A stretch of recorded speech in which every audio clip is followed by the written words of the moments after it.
Magandang umaga Pilipinas, live mula sa Pag-asa DOST at narito na po ang latest sa lagay ng panahon.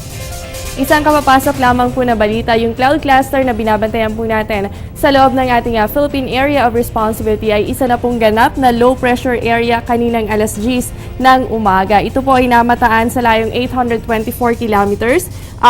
Silangan po yan ng Mindanao at inaasahan din na ito ay magdadala ng mga mahihina hanggang sa katamtamang pagulan. Dito po yan sa may Eastern Visayas, kasama rin po ang Caraga sa loob o within 24 hours. So sa mga kababayan po natin sa nabanggit na lugar, patuloy po tayo mag-monitor sa kondisyon ng panahon.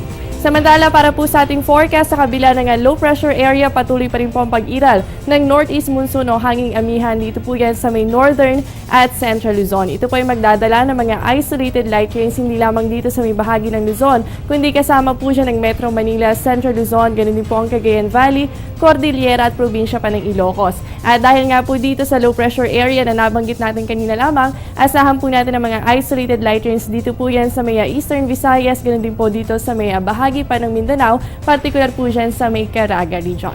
At mga kababayan, sa aming pong pagbabalik, alamin natin ang latest kaugnay naman sa mga activity na gagawin sa Tacloban. Yan makalipas ang isang paalala. Tatanungin ko ang lahat ng nararapat itanong.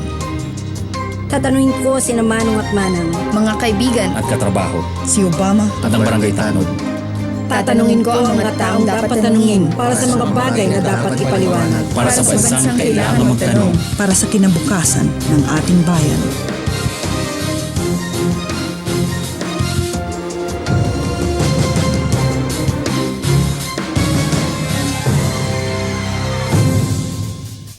Hindi makakaila na dahil sa super bagyong Yolanda, mas nakita ang pagmamalasakit ng bawat Pilipino sa isa't isa. Kaya naman sa mga kababayan natin sa Tacloban, ilang aktibidad ang nakalinya para sa ika-isang taon ng bagyong Yolanda. Ngayong araw ng Martes, magdadaos po ng commemorative concert sa Palo, Leyte. On November 13 to 14, gaganapin naman sa Cebu ang National Conference para sa usapin kaugnay sa rehabilitasyon. At sa November 15 ay magsasagawa naman po ng commemorative run. Para naman mabigyan kayo ng gabay sa magiging lagay ng panahon sa araw ng inyong mga activities, narito po ang 3-day weather forecast para sa Tacloban.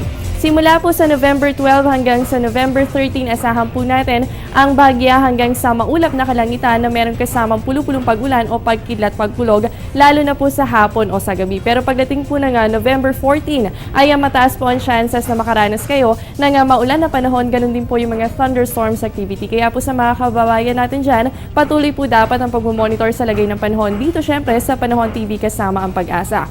Samantala, ang temperatura nyo po nasa pagitan yan ng 23 to 31 degrees Celsius.